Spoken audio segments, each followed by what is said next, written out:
네, 이번에는 현장 특파원 리포트 시간입니다. 미국 현지 이슈 분석과 함께 상황 자세하게 짚어볼 텐데요. 한국경제TV 신인규 뉴욕 특파원 연결돼 있습니다. 먼저 뉴욕 증시 잠시 마감 상황을 좀 살펴보고 갈 텐데 현재 장 마감 1시간 전을 앞두고 뉴욕 증시 하락폭이 계속 확대되고 있습니다.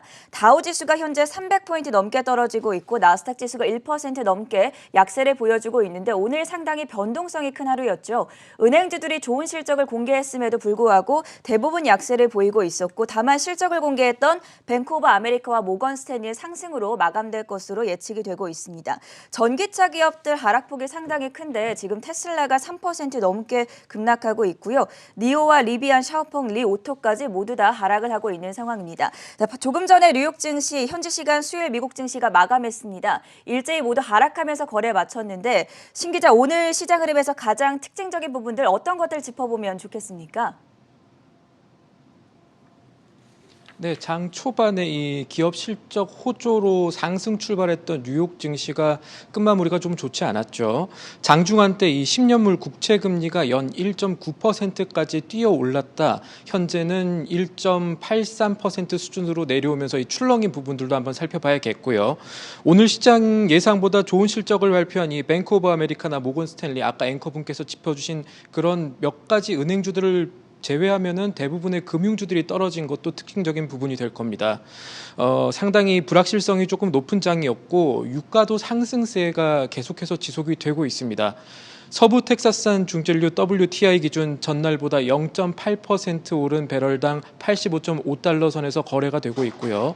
아랍에미리트 지역의 석유시설 피습으로 공급 차질 우려가 계속 커져 왔는데 오늘 시장에 들려온 소식은 공급뿐만 아니라 수요 문제. 그러니까 이 수급을 생각하면 유가가 한동안 오를 가능성이 높다는 얘기입니다. 원유 수요가 팬데믹 이전 수준으로 올해 커질 수 있다는 IEA 보고서가 나왔거든요. 그렇다면은 유가가 한동안 오를 가능성이 높다는 얘기는 인플레이션 관리가 이 급속적으로 이제 숙제로 떠오른 미국 경제에는 좋지 않은 악재가 하나 생겼다 이렇게 보시면 될 것 같습니다.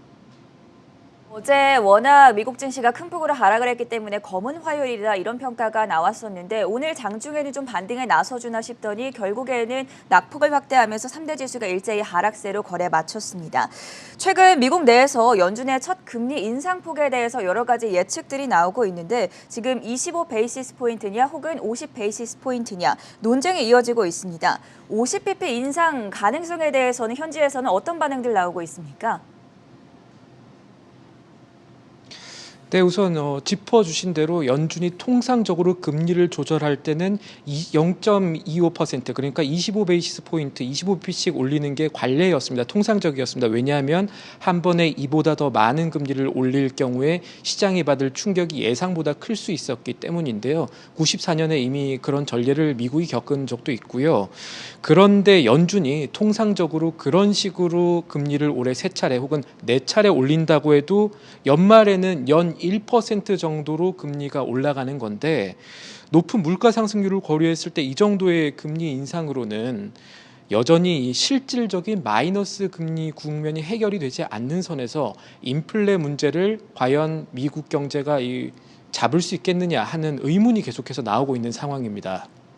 1월에 FOMC를 주시를 해야겠지만 여러 상황들을 좀 고려하면은 현재 상황이 연준이 생각보다 조금 더 매파적으로 긴축적으로 움직일 환경에 놓여 있다고 보는 것이 조금 더 타당하겠습니다. 지난 FOMC 이후 최근에 나온 인플레이션 지표들이 CPI나 PPI 모두 사상 최고치로 올라와 있기 때문이기도 하고요. 연준의 통화 정책에 민감하게 움직이는 이 2년물 국채 수익률이 현재 연 1.03% 수준으로 올라온 것도 참고하실 부분이 되겠습니다. 시장은 이미 예상보다 연준이 매파적인 정책을 가동할 수도 있다는 점을 반영하고 있다는 점을 참고하셔야겠습니다. 연준의 금리 인상 속도와 그리고 국채금리의 상승세를 주시하면서 특히나 기술주 중심의 나스닥 지수가 가장 큰 타격을 받고 있습니다.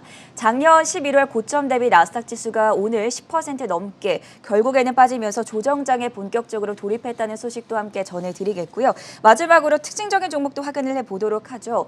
미국 정부가 중국의 알리바바를 안보 위협 혐의로 조사에 착수한 것으로 알려졌는데 최악의 경우에는 클라우드 서비스가 금지될 수 있다라는 보도가 나왔습니다. 어떻습니까?